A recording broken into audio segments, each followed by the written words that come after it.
hate you. I hate you. I hate you. No, my darling. এই police officer ভুবন বলে দিচ্ছিল আমি mister রবি দেও কথা বলবে না। তাহলে কি বলবো স্যার? তোমাকে যেমন করে জানতে হবে মিস্টার রবি আমাকে সন্দেহ করছে কিনা।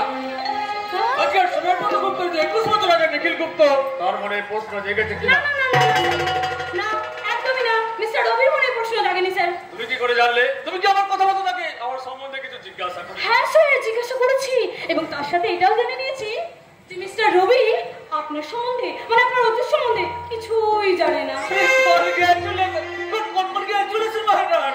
আমি জানতাম তুমি ঠিকভাবে ঠিক কাজটাই করবে। সেটা অবশ্য লোক তো কি আসলে তুমি আমার তোমার কাছে চাইবার অধিকার আছে। শুধু আপনার ভালোবাসা, আমি আর কিছু চাই না, চাই যে শুধু ভালোবাসা। প্রিয় তোমার কাছে পেয়ে বুকের ভেতর জাগে নেশা, আমি আর কিছু চাই না।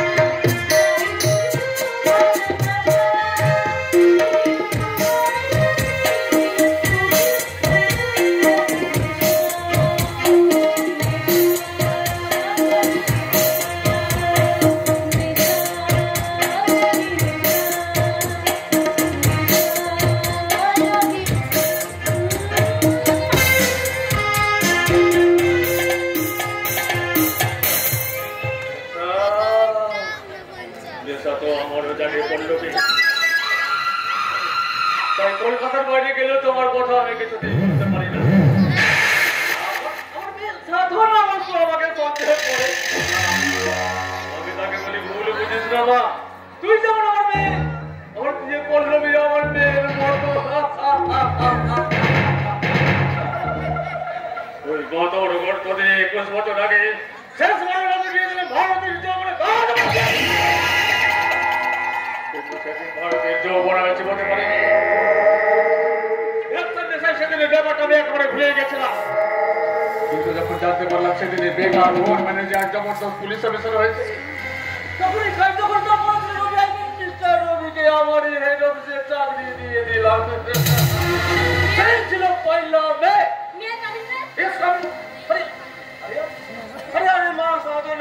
তুই যখন অফিসে চলেছিস টাকার দরকার বুঝি, তার আগে তুমি বলো তো এখানে দাঁড়িয়ে দাঁড়িয়ে তুমি একা একা কার সাথে কথা বলছিলে?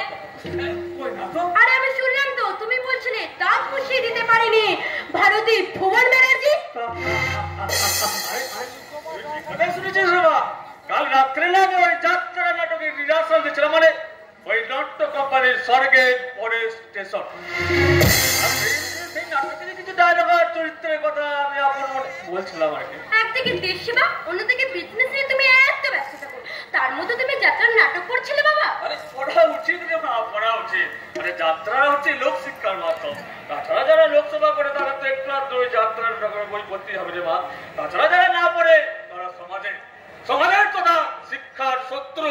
তাদের যে অনেক বড় শত্রু হলো তারা যারা এই পোস্টের ঘর ভেঙে অনাথ শিশুদেরকে পথের ভিখারি সাজায়। উচিত শিক্ষা দিতে হবে বাবা। না বাবা না, কোনো কিছু নয়। আমি এই পোস্টি মালিকদের বিরুদ্ধে আমি মহিলা সমিতির হয়ে বিদ্রোহ করবো, আর তোমাকে উচিত শিক্ষা দিতে হবে ওই দেশদ্রোহী কুকুরকে। আর শুধু কুকুর নয়, ওরা হচ্ছে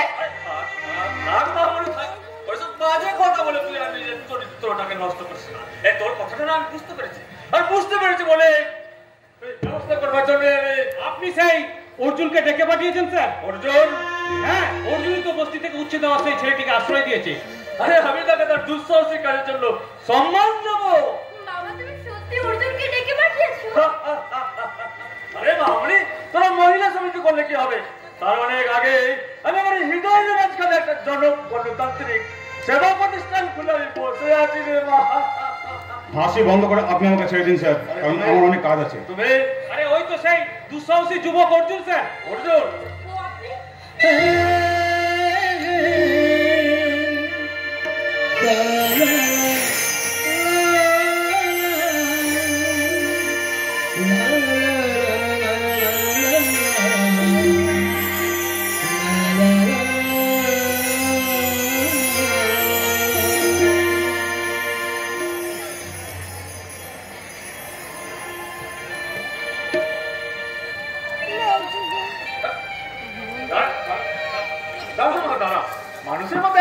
আপনাকে আমি আগে স্বাগত জানাই। তোমাকে দেখে আমার সেই পুরোনো দিনের কথাটা খুব বলতে ইচ্ছা করছে। যেটা বলতে ইচ্ছে করে তাড়াতাড়ি বলুন স্যার। কি জানো কথাটা কি জানো? আরে মনে পড়েছে ওই যে আমাদের দেশে হবে সেই ছেলে কবে কোথায় না বড় হয়ে কাজে বড় হবে। আমি ওর সঙ্গে একটু আলাপ করতে চাই। আলাপ করতে চাচ্ছেন কেন আমার সঙ্গে? আরে আলাপ করতে চাইবে মানে তুমি যেভাবে গুন্ডাদের সাথে ফাইট করে ছেলেটাকে বাঁচিয়েছো, সবাই তো তোমার সাথে এখন আলাপ করতে চাইবে। আমি দেশের গৌরব, অদ্ভুত আপনার সাহস। তাই তো মহিলা সমিতির হয়ে আমি আপনার সঙ্গে হাত মেলাতে চাই। সরি ম্যাডাম, এই হাত যাত্রার সঙ্গে মেলে না।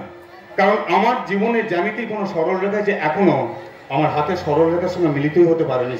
তাই বুঝে নিজের জীবনকে বেকারত্বের ত্রিভুজের মধ্যে ফেলে আপনি বিন্দুকে সিন্ধু ভাবছেন? আপনি কি করে জানেন যে আমি বেকার? আমি জানি যাদের কাজ নেই তারা একটু ভালো কাজ করে। বাপি শোনো না, তুমি আদর্শ ইয়াংম্যানকে আমাদের কারখানে কাজ দেবে? ইয়েস মিস্টার ব্যানার্জি, আপনি আজ এক্ষুনি ওনার নাম ঠিকানা লিখে নিয়ে গিয়ে ওনাকে অ্যাপয়েন্টমেন্ট করে আমার বাবার দেশ সেবা করার হাতটাকে আরো অনেক করে শক্ত করবেন।